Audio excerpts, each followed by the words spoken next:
దొంగతనాలకు ముఖ్య కేంద్రంగా మారింది ఉమ్మడి నిజామాబాద్ జిల్లా. ప్రధానంగా హైదరాబాద్, అదేవిధంగా మహారాష్ట్రకు సంబంధించిన ప్రధాన రైల్వే లైన్ ఉండడం, దాంతోపాటు చుట్టుపక్కల మహారాష్ట్ర, అదేవిధంగా కర్ణాటక రాష్ట్రాలు ఉండడంతో ప్రధానంగా దొంగలకు అడ్డగా మారిందని చెప్పాలి. గత 2 ఏళ్ల క్రితము జాతీయ రహదారి 44 పైన ఉన్న బుస్సపూర్ గ్రామంలో ఎస్బిహెచ్ బ్యాంకును దోపిడీ చేసిన ఘటన మరవక ముందే దానికి అంతకు సంబంధించి రికవరీ పూర్తి స్థాయిలో, ఎందుకంటే దొంగలను పట్టుకోవడంలో పోలీసులు విశ్వ ప్రయత్నం చేస్తున్నప్పుడు కూడా పక్క రాష్ట్రాలకు వెళ్ళిన దొంగలను పట్టుకోవడంలో కొంచెం ఇబ్బంది అవుతున్న నేపథ్యంలో పోలీసులు ఆ పూర్తి స్థాయిలో దాన్ని రికవరీ చేయడంలో కొంచెం ఆలస్యం జరుగుతున్న మాట జరుగుతుంది. అందులో భాగంగానే ఇటీవల కాలంలో కామారెడ్డి జిల్లాలో బిచ్కుంద ప్రాంతంలో ఏటీఎంను దొంగతనం చేసి దానికి అంతటికి సంబంధించి పరారైన ఘటన చోటు చేసుకున్న సంగతి మనకు తెలిసిందే.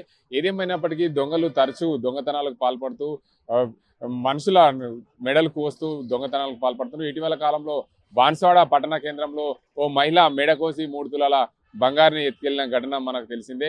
ఏదేమైనప్పటికీ ఉమ్మడి జిల్లా వ్యాప్తంగా తరచూ దొంగతనాలు జరగడం దీనికి అందరికీ ప్రాధాన్యత సంతరించుకుందని చెప్పవచ్చు. ముఖ్యంగా నిజామాబాద్ ఉమ్మడి జిల్లా వ్యాప్తంగా జాతీయ రహదారి 44, అదేవిధంగా జాతీయ రహదారి 63లు ఉండడం వల్ల ప్రధానంగా ఈ రహదారుల వెంబట ఆ చుట్టుపక్కల ప్రాంతాలకు సంబంధించిన దొంగలు ఈ ప్రాంతానికి సునాయాసనంగా దొంగతనం చేసి పారిపోయే విధంగా అవకాశాలు ఉన్నాయి. అందులో భాగంగా ప్రధానంగా నిజామాబాద్ ఉమ్మడి జిల్లాకు ప్రధాన రైల్వే లైన్ ఉన్నాం, ఎందుకంటే హైదరాబాద్ నుండి మహారాష్ట్ర ఇటు నాగ్పూర్కు వెళ్లే విధంగా రైల్వే లైన్ ఉన్నాం. దాంతోపాటు ఈ ప్రధానంగా దొంగలకు అచ్చచ్చే విధంగా ఈ ప్రాంతం ఎన్నుకోబడ్డారు.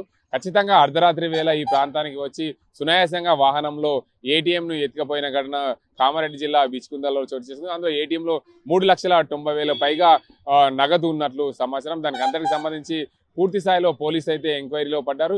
ఏదేమైనప్పటికీ దొంగలు తరచూ ఉమ్మడి నిజామాబాద్ జిల్లాని ఎంచుకోవడం దీనివల్ల ప్రజల్లో భయాందోళన కలిగిస్తుంది. ఎందుకంటే పోలీసులు కూడా చాకచక్యంగా దొంగలను పట్టుకునేందుకు ప్రయత్నాలు చేస్తున్నప్పటికీ కూడా పూర్తి స్థాయిలో మహారాష్ట్ర, కర్ణాటక, అదేవిధంగా ఇతర ప్రాంతాలకు పారిపోవడం, ఆ దొంగలు కూడా బీహార్ తదితర ప్రాంతాల నుండి మన నిజామాబాద్ జిల్లాకు వచ్చి దొంగతనాలు చేయడం వల్ల దొరకడం చాలా కష్టమవుతున్న పరిస్థితి అయితే ఉంది. ఎందుకంటే రికవరీ చేయాలంటే ప్రత్యక్షంగా ప్రధానంగా స్థానిక ఇది ఉంటే, ఆ దొంగ స్థానికంగా ఉంటే త్వరగా రికవరీ చేసే అవకాశాలు ఉంటాయి. కానీ ఇతర రాష్ట్రాలకు పారిపోయినప్పుడు నగదును ఖర్చు పెట్టి అదిని విచ్చలవిడిగా ఖర్చు చేసి నగదు దొరకకుండా ఉండడం వల్ల పూర్తి స్థాయిలో దొంగల నుండి రికవరీ చేయలేని పరిస్థితులు నెలకొంది. ఏదేమైనప్పటికీ పోలీసులు చాకచక్యంగా దొంగలను పట్టుకునే ప్రయత్నం చేస్తున్నప్పటికీ కూడా దొంగలకు సకాలంలో దొరకకపోవడం పోలీసులకు కొంచెం తలనొప్పిగా మారిందని చెప్పొచ్చు.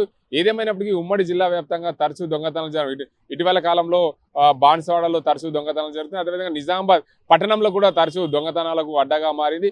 పోలీసులు అర్ధరాత్రి వేళ పెట్రోలింగ్ నిర్వహిస్తున్నప్పటికీ కూడా పోలీసుల కన్నుగప్పి దొంగతనాలకు పాల్పడుతున్న ఘటనలు కోకొల్లలు అని చెప్పొచ్చు. ఏదేమైనప్పటికీ ఉమ్మడి నిజామాబాద్ జిల్లాలో దొంగతనాలకు అడ్డగా మారిందని చెప్పొచ్చు. అటు కామారెడ్డి, ఇటు నిజామాబాద్లో పోలీసులకు తలనొప్పిగా మారింది. దొంగలు ఎప్పుడు దొంగతనానికి, ఏ ప్రాంతంలో దొంగతనానికి పాల్పడుతున్నారు, ఎక్కడ వెళ్తున్నారు, ఏ రాత్రి వెళ్తున్నారు. మరోవైపు తెలంగాణ రాష్ట్రంలో పార్టీ గ్యాంగ్ రూపురేఖలు కూడా ఇటీవల కాలంలో నల్గొండ జిల్లాలో జరిగిన ఘటనలు చూసుకుంటే పూర్తి స్థాయిలో దొంగలు అత్యధికంగా వారు గుర్తించేది ఏంటంటే ఏటీఎంలు, ప్రధానంగా వ్యాపార కూడళ్లు, దాంతోపాటు ధనికుల ఇండ్లలో వీటిని టార్గెట్గా చేసుకొని అర్ధరాత్రి వేళ ఏదైతే పొద్దుదాకా తాళమున్న ఇళ్ళని చూసుకొని టార్గెట్గా చేసుకొని రాత్రి వేళలో ఆ ఇళ్లలో దొంగతనాలకు పాల్పడుతున్న ఘటనలు కనిపిస్తున్నాయి.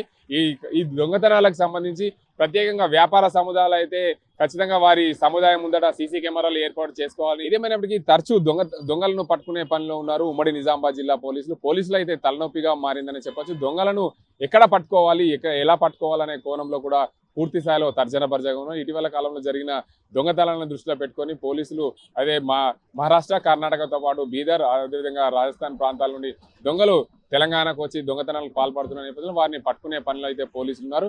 మొత్తానికి అర్ధరాత్రి వేళ దొంగలు కాపు కాసి ఏదైతే వాళ్ళు ఎంచుకున్న ఇంట్లోనే దొంగతనాలకు పడుతున్న నేపథ్యంలో ఏదైతే ఏటీఎంలు, సీసీ కెమెరాలు లేని ఏటీఎంల దొంగతనాలకు పాల్పడుతున్న ఘటనలు మనం చూస్తున్నాం. ఇటీవల కాలంలో కామారెడ్డి జిల్లా బిచ్కుందలో జరిగిన ఘటన దాన్ని చూసుకుంటే మొత్తంగా సీసీ కెమెరాలో రికార్డ్ అయినప్పటికీ కూడా దొంగలు ఏటీఎంను క్వాలిస్ వాళ్ళను ఎత్తుకపోయిన ఘటన మనకు తెలిసిందే. ఏదేమైనప్పటికీ ఇలాంటి ఘటనలు జరగడం వల్ల ఉమ్మడి నిజామాబాద్ జిల్లా పోలీసులకు తలనొప్పిగా మారిందనే చెప్పొచ్చు. అసలైన తొలి వెలుగు. ఫాలో వాట్సాప్ @తొలి వెలుగు official.